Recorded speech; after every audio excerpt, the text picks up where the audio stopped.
Good morning, everyone. This is our report. This is Group 4's collaboration with the significant contribution of Mr. Jerry Montalban, Mr. Marco Talia, Mr. Sandro Piñascozas, Alan Revilla, Kia Bunyag, and Yvonne Licaros. The learning objectives are: first, discussion of Johannes Kepler's life; second, Johannes Kepler's contribution to the body of knowledge; third, effects of Kepler's contribution on society; fourth, discussion of Thomas Alva Edison's life; fifth, Thomas Alva Edison's notable project; and lastly, impacts of Edison's project to the society. Let us begin from Johannes Kepler, father of modern astronomy. Now, who is Johannes Kepler? This would be reported by Yvonne Licaros. Johannes Kepler was born on December 27, 1571 at Wolderstadt, Württemberg in Germany, and then died on November 15, 1630 at the age of 58 in Regensburg, Germany. He was born prematurely, which caused him of being physically weak and also born in a poor family. He is also a German astronomy, mathematician, astrologer, and natural philosopher. Being like that, he was famous in his study, which is planetary motion, published on years 1609 to 1619. His father was a mercenary who believed in the 80 Years' War in the Netherlands, and his mother was a healer or herbalist who was later tried witchcraft. Next question is, what are his contribution to the body of knowledge? This would be reported by Jerry Montalban. He will discuss Kepler's most famous contribution, which is the three major laws of planetary motion. Good day. Today, we are going to talk about Kepler's law of planetary motion. Kepler's law of planetary motion are laws describing the motions of the planets in the solar system. There are three laws of planetary motion. Let's discuss it one by one. Kepler's first law of planetary motion, sometimes referred to as the laws of ellipses, can be stated that all planets move about the Sun in elliptical orbits, having the Sun as one of the foci. This means that planets are orbiting the Sun in a path described as an ellipse. This is a picture of an ellipse. The Earth moves along the ellipse around the Sun. The Sun is located at either one or foci of the ellipse. Now, let us move on to the second law. Kepler's second law of planetary motion, sometimes referred to as the law of equal areas, can be stated as a radius vector joining any planet to the Sun sweeps out equal areas in equal length of time. The second law describes the speed at when any given planet will move while orbiting the Sun. Know that when a planet is close to the Sun, it moves fast, but when a planet is far from the Sun, it moves slowly. So if we draw an imaginary line of the movement of the planet and the Sun for every month of the year, we can see that when the planet is close to the Sun, it will form a wide but short triangle, and when the planet is far from the Sun, it will form a thin but long triangle. The Earth would have to adjust its movements in order to match the imaginary area. Did you know that the knowledge of Kepler's second law has provided the importance of Newton's law of gravitation? Newton showed that the motion of a body is subject to a central gravitational force does not always follow the elliptical orbits as specified with the first law of Kepler, but instead, planets or the other heavenly bodies can take paths defined by the other open chronic curves. Amazing, right? Now, let us move on to the Kepler's planetary motion, sometimes referred to as the law of harmonies, can be stated as the squares of the sidereal periods of the planets are directly proportional to the cubes of their mean distance from the Sun. It compares the orbital period and the radius of orbit of the planet to those of other planets. It is the ratio of the squares of the periods to the cubes of their average distance from the Sun is the same from every one of the planet. The comparison of each planet can be shown in this illustration. Now, what does that mean? Kepler's third law means how long a planet takes to go around the sun, which is its period is related to the planet's mean distance from the sun. That is, the square of the period divided by the cube of the mean distance is equal to a constant, and for every planet, no matter what is period or distance, t squared over r cubed is the same number, and that's it. Kepler's second contribution to the body of knowledge was the outer and inner portion of sphere of the Platonis solid model of the solar system from Mysterium Cosmographicum in year 1596. The third contribution was the astronomy parts optical, which illustrating the structure of ice of a various species. And the lastly contribution was a diagram which illustrating Kepler connection from Strena to the Neve Sangula in year 1611. Thank you. Thank you. Thank you. Thank you. Thank you. Last question about Johannes Kepler was, how did the contribution of Kepler affect the society? This would be reported by Sander Piñas-Cosas.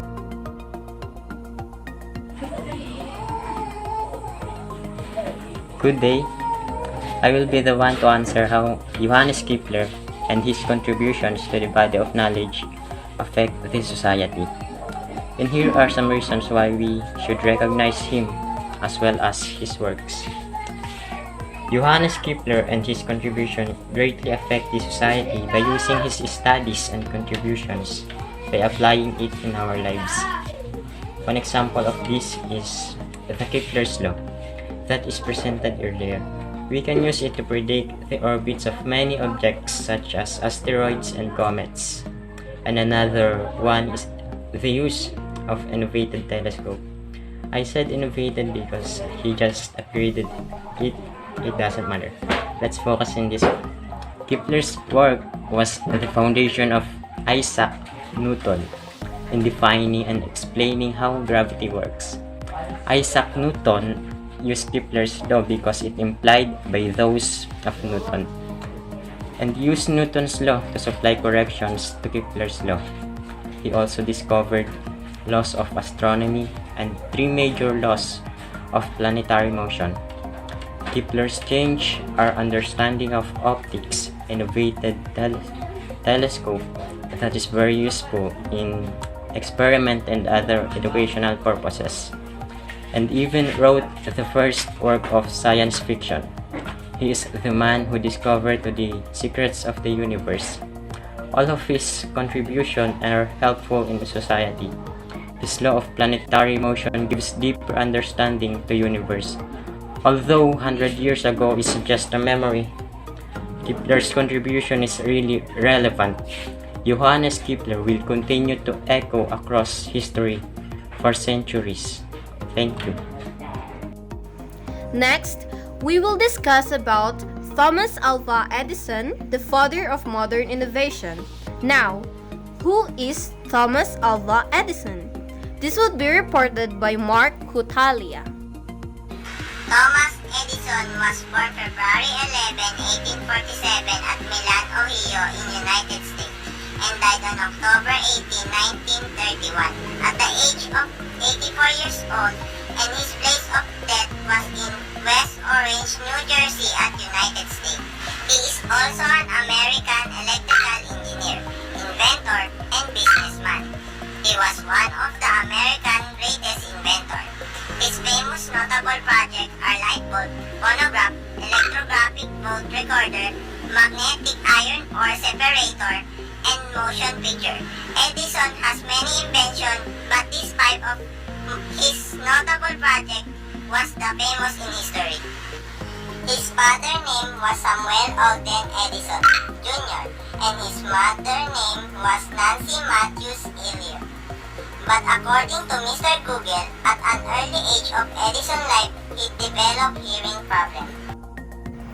Next question is, what are Edison's notable projects? This would be reported by Kia Maika Bunyak.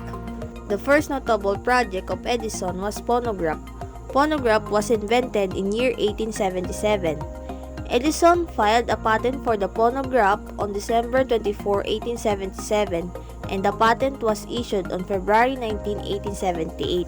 The goal of the phonograph was to record sounds and replay the sounds and transcribe messages from the telegraph to a piece of paper tape. The second was light bulb, which invented on October 1879. Edison patented in 1879 and then a year later in 1880. Edison's light bulb could last for 14.5 hours.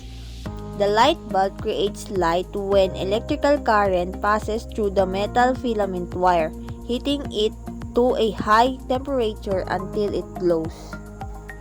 The third notable project of Edison was electrographic vote recorder.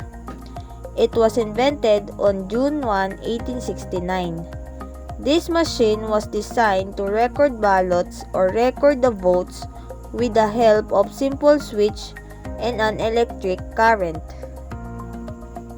The fourth one is magnetic iron ore separator. It was invented in year 1880. He tried to develop a method for concentrating low-grade iron ore into high-grade briquettes suitable for use in eastern steel mills. Its goal was to use magnets to separate iron ore from unusable lower-grade ores.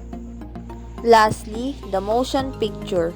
It was invented in year 1888. Motion picture is kinetograph, which is motion picture camera, and kinetoscope, which is peephole motion picture viewer. Most of this work was performed by Edison assistant, namely William Kennedy Lowry Dixon. Its goal was to film for public consumption. Last question about Edison. What are the impact of those projects to the society? This would be reported by Alan Paul Revilla. Impacts of Thomas Edison's projects to the society. One of the most famous and prolific inventors of all time, Thomas Alva Edison exerted a tremendous influence in modern life. The phonograph. The phonograph had a huge impact to the society. People began listening to music differently because it allowed people to listen to whatever music they wanted, when they wanted, where they wanted, as long as they wanted. Simula nang naimbento ang phonograph, binago nito ang pakikinig ng mga tao sa musika. Dahil noon, makakapakinig ka lang ng musika pag live o kung may magpe-perform lamang. People could now analyze lyrics in that. It can record and replay sounds. It is not just for music but it can be used too in important meetings, discussions, and interviews to record. Sa phonograph ay mas naiintindihan daw ang lyrics dahil pwede itong i-replay. Pwede din itong magamit sa pag-record ng mga importanteng mga pag-uusap. Up until now in the modern age, the invention of phonograph led to the other inventions of sound devices such as the speakers and DVD players. Dahil sa phonograph, meron tayo ngayong speakers, DVD players, at iba pang sound devices.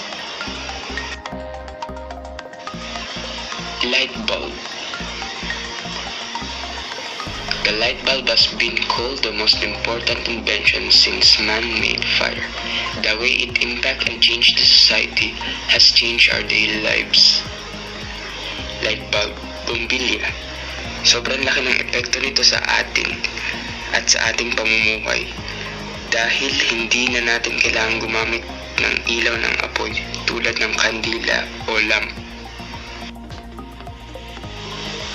It helped us establish social order after sundown, extended the workday well into the night, and allowed us to navigate and travel safely in the dark, and etc. Nagbigay ng buhay o liwanag sa gabi ang light bulb, at dahil dito nagkaroon din ng night shift na natawag, o pagtrabaho sa gabi. Mas naging safe ang pag-travel sa gabi kasi may liwanag. In this modern age, the invention of light bulb led to the other inventions such as LED bulbs, flashlights, fluorescent lamps, and many other kinds of bulbs and lights. The electrographic boat recorder. The boat recorder changed the way the society or people record their votes. Instead of manual type of voting, which you have to write the name of your candidate. The vote recorder allowed votes to be recorded automatically, which sped up voting process and saved a lot of time. You just have to switch yes or no to your candidate of choice. Kagaya nga nung kanina na mano-mano, mas mabilis ito. Sa vote recorder, pipindutin mo lang ang yes or no na switch sa napili mong kandidato. The magnetic iron or separator. The invention of this device impacted the society by speeding up the work. For example, a glass company. It automatically separates silica sand and other metallic materials by using magnet. Mas pinabilis ng magnetic separator ang trabaho kaysa sa manual na paghiwalay ng metal sa buhangin. Nabawasan din ito ang pagod ng mga nagtatrabaho. Isipin mo ba naman na manumanuhin mo yung ganun? The motion picture. The invention of motion picture was a revolutionary developing that went globally. The impact of it to the society has changed the way they tell stories like live theater because they were introduced in motion pictures. Ang motion picture ay mabilis sumikat sa buong mundo. Binago nito ang pagkikwento ng mga istorya sa atin. It is widely used in films and cartoons. For example, Charlie Chaplin and Mickey Mouse. Movies spread quickly globally, making it one of the most accessible, beloved forms of entertainment. Ginagamit ito sa paggawa ng mga pelikula at cartoons, kagaya ng Charlie Chaplin at Mickey Mouse. Yung luma ng Mickey Mouse. Ito ay minahal ng mga tao dahil syempre bago lang sa kanila ang motion pictures o yung mga nagalaw ng picture. Thomas Edison's inventions had a widespread impact to the society up until now. He made our lives more safely and easier. This is just some of his inventions, but these inventions had a huge impact in our daily lives and in the electrical engineering field.